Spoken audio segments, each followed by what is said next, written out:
100% you cannot give 100% to every unit, you cannot give 100% to every subject, right? आपका जो strength है आपको पता है, आपका जो वीकनेस है आपको पता है, तो आप उसी हिसाब से काम करो, उसी हिसाब से स्टडी करो। बहुत सारे कंटेंट जो है 70-80% हम लोग कवर कर लिए थे, हालांकि सुपरफिशियली, बट इससे ज़्यादा आप पढ़ोगे भी क्यों? अगर पढ़ोगे याद भी नहीं कर पाओगे, क्योंकि इतना वास्ट ये सिलेबस है ना। असिस्टेंट सॉइल कंजर्वेशन ऑफिसर का तो ठीक है, मतलब एवरेज है सिलेबस जो कवरेज है, लेकिन असिस्टेंट एग्रीकल्चर ऑफिसर का आप सिलेबस देखे हो, इसमें क्या नहीं है? ये इस तरफ असिस्टेंट सॉइल कंजर्वेशन ऑफिसर का सिलेबस लिखा हूँ और इस तरफ असिस्टेंट एग्रीकल्चर ऑफिसर का सिलेबस लिखा हूँ।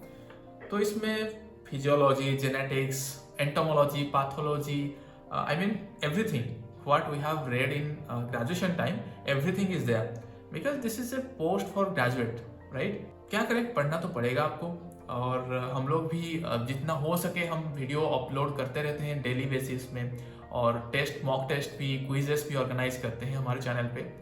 अगर आप चैनल सब्सक्राइब किए हो और मेरे वीडियो देख रहे हो तो आप 50% मान लो कि आपका हो गया सिलेक्शन।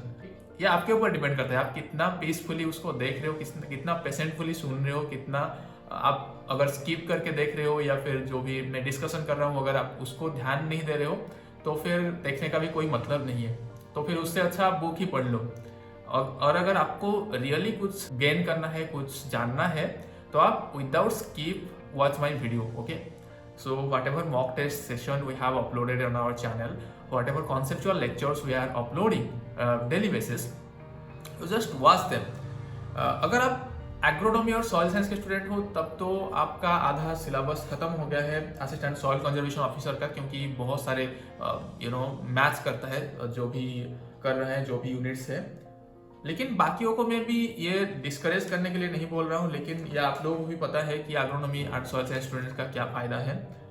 बाकी असिस्टेंट एग्रीकल्चर ऑफिसर का तो अभी बहुत सारे लेक्चर्स हमारे चैनल में ऑलरेडी कोइंसाइड कर रहे हैं, जो भी हम जेआरएफ के लिए बना रहे हैं, एसआरएफ के लिए कोई भी बना रहे हैं लेक्चर्स। ऐसे आप मान के मत चलो कि ये क्वेश्चन जेआरएफ में आने वाला है, ये इसमें नहीं आएगा। क्यों नहीं आएगा? अगर मैं वाटर मैनेजमेंट पढ़ा रहा हूँ फॉर जेआरएफ, क्यों वो क्वेश्चन और वो कंसेप्ट एसआरएफ और नेट में नहीं आएगा? अक्सर जो थंबनेल देख के जो लोग पढ़ते हैं या फिर जो ऐसे सोचते हैं कि ये सिलेबस में है, मैं आपको एक चीज बोल देता हूँ कि मैं आज तक, पीएचडी मेरा खत्म हो गया, लेकिन मैं आज तक कभी भी सिलेबस देख के प्रिपेयर नहीं किया हूँ, क्योंकि मुझे सब जानना है। This is all about curiosity, this is all about what you are receiving, right? अगर आपको जानने का इच्छा है, अगर आप एग्रोनॉमी पढ़ रहे हो या फिर कोई भी सब्जेक्ट आप पढ़ रहे हो एग्रीकल्चर का, अगर आपको you want to know anything, then you will receive that, okay, and you will retain for longer period. If you are focusing on the syllabus and whatever in the syllabus I want to read them, then you are not going to retain them for longer period. You will just read, mug up, then you will just forget. मैं ये चीज बोलने वाला था कि इतना सारा syllabus तो एक साथ कवर करना मुश्किल है, बट देखो, कोई भी आप बुक पढ़ रहे हो उससे क्या क्या क्वेश्चन इंपॉर्टेंट है उसमें, राइट? आपको सिलेक्ट करना पड़ेगा। आपको कॉन्सेप्ट पता है, सारे चीज आप एग्रीकल्चर जो भी ग्रेजुएशन लेवल में पढ़े हो, राइट?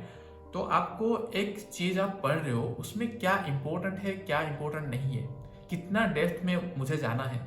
अगर असिस्टेंट एग्रीकल्चर ऑफिसर या फिर असिस्टेंट सॉइल कंजर्वेशन ऑफिसर का पोस्ट है, तो फिर इसमें जो सिलेबस है वो सुपरफिशियल है, राइट? आपको सब कुछ जानना पड़ेगा सुपरफिशियली, राइट? ऐसा नहीं है आप कोई बोल रहे हैं कि सर इंजीनियरिंग का सेक्शन कुछ समझ में नहीं आ रहा है, इंजीनियरिंग में क्या पढ़ना है, सॉइल वाटर कंजर्वेशन में क्या पढ़ना है। भाई इतना क्यों पढ़ोगे? इंजीनियरिंग आप अगर सॉइल वाटर कंजर्वेशन इंजीनियरिंग का किताब उठाओगे तो फिर वो 600-1000 पेज का आ जाएगा। फिर आप अगर फील्ड क्रॉप का बोलोगे कि किताब है, फील्ड क्रॉप्स का भी राजेंद्र प्रसाद का किताब अगर आप उठाओगे तो फिर वो 2 वॉल्यूम में वो भी 1200-1500 पेजेस का आ जाएगा, राइट? तो आपको इतना थोड़ी पढ़ना है। आपको टोटल उसमें से कितना क्वेश्चन लिखा गया है? एक यूनिट का भी 1/3 है फील्ड क्रॉप, एक यूनिट का 1/3 हॉर्टिकल्चरल क्रॉप है, तो आप इतना क्यों पढ़ोगे उसको? अगर वो एक सेमेस्टर का कोर्स है, 2 सेमेस्टर में हम लोग कवर किए थे crops, right? Horticultural crops 4-5 semester में हम कवर किए थे ग्रेजुएशन के टाइम, याद है ना आपको? तो आप अगर सारे चीज पढ़ने बैठोगे तो आप 10 साल बाद एग्जाम दोगे। तो आपको इतना नहीं पढ़ना है, मतलब आप 2-3 सिलेक्टिव ऑब्जेक्ट, जो भी जनरल एग्रीकल्चर का किताब है, जो भी मार्केट में चल रहा है, उसको उठाओ और उसको जितना बार हो सके रिवीजन करो। वहीं से अगर क्वेश्चन आएगा तो ठीक है, नहीं आएगा तो नहीं। इतना क्यों सोचना है कि मैं सर ये कवर नहीं कर पा रहा हूँ, मैं ये कवर नहीं कर पा रहा हूँ। अरे भाई, टोटल अगर 100% आप कवर कर लोगे तो आप भगवान बन जाओगे, ठीक है। ऐसा कोई भी बंदा नहीं है जो कि 100%। आप ये चैनल देख रहे हो, इस यहाँ पे जो लेक्चर अपलोड हो रहा है उसको सुन रहे हो, मतलब आपका 50% हो गया। मैं इसीलिए बोल रहा हूँ क्योंकि कई सारे लोग हैं, कई सारे बच्चे हैं जो अभी तक सिलेबस नहीं देखे और अभी तक उनको पता भी नहीं है कि एग्जाम होने वाला है, कब होने वाला है, क्या क्वेश्चन आने वाला है, कुछ नहीं पता। वो बस अप्लाई कर दिए, राइट। तो good luck for the exam. ये वीडियो बनाने का ये एक ही मकसद था कि आपको ओरिड होने का कोई ज़रूरत नहीं है। आप रोज 2 से 3 घंटा दो, ज़्यादा नहीं। मतलब आप ऐसा मत करो कि एक दिन में 20 आवर्स पढ़ लूंगा, उसके 6-7 दिन तक मेरा हो गया फ्री। ओके, ऐसा मत करो, ठीक है। आप रोज 2 से 3 घंटा इसको दो। असिस्टेंट सॉइल कंजर्वेशन ऑफिसर जो कि 6 मार्च को होने वाला है, राइट। आप जितना हो सके मॉक टेस्ट अपियर करो। कहाँ पे आपका कमजोरी है, कौन सी सब्जेक्ट आपको समझ नहीं आ रहा है, उसको ट्राई करो पकड़ने की, उसका नोट्स बनाओ, उसका प्रॉब्लम सॉल्व करो, उसका एमसीक्यू सॉल्व करो, राइट।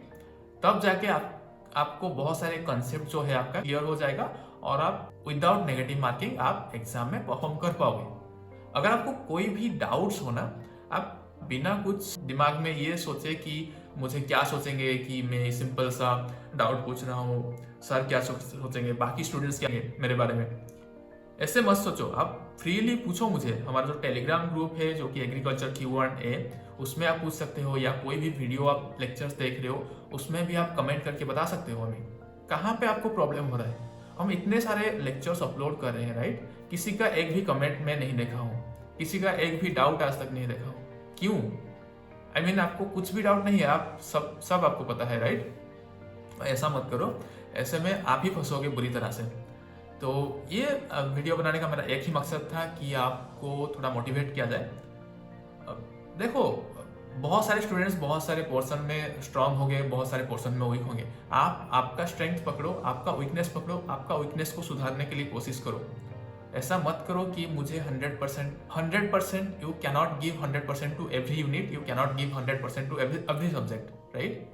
आपका जो स्ट्रेंथ है आपको पता है, आपका जो वीकनेस है आपको पता है, तो आप उसी हिसाब से काम करो, उसी हिसाब से स्टडी करो। और ये पहले जान लो कि कोई भी बुक पढ़ रहा हो, कोई भी टेक्स्ट बुक पढ़ रहा हो, उसमें कौन सी इंपॉर्टेंट है, कौन सी इंपॉर्टेंट नहीं। इसको जानने के लिए आपको प्रीवियस ईयर क्वेश्चन या फिर कोई भी मॉक टेस्ट ऑर्गेनाइज हो रहा है उसको आप ध्यान में देखो कि उससे किस टाइप का क्वेश्चन आ रहा है, whether it is superficial question, whether it is conceptual question, whether it is in depth question, right. एक एग्जाम्पल दे रहा हूँ, हॉर्टिकल्चर में वेराइटी इंपॉर्टेंट है, आप सबको पता है, लेकिन फील्ड क्रॉप्स में वेराइटी इतना इंपॉर्टेंट नहीं है।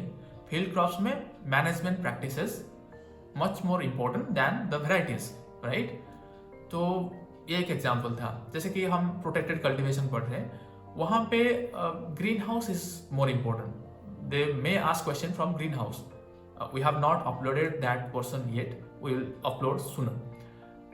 हम सॉइल वाटर कंजर्वेशन पढ़ रहे हैं, राइट। तो वहाँ पे इरोजन का कैटेगरी या फिर हमारा कौन सी कंजर्वेशन मेजर्स है, जैसे एग्रोनॉमिक मेजर्स कहाँ पे यूज होता है, देन मैकेनिकल मेजर्स कहाँ पे यूज होता है, देन एग्रोस्टोलॉजिकल मेजर्स क्या है, conservation measures, different conservation measures, जैसे बेंच टेरेसिंग, कौन सी कितने परसेंटेज स्लोप में बेंच टेरेसिंग फॉलो किया जाता है, कितने टाइप्स का बेंच टेरेसिंग होता है।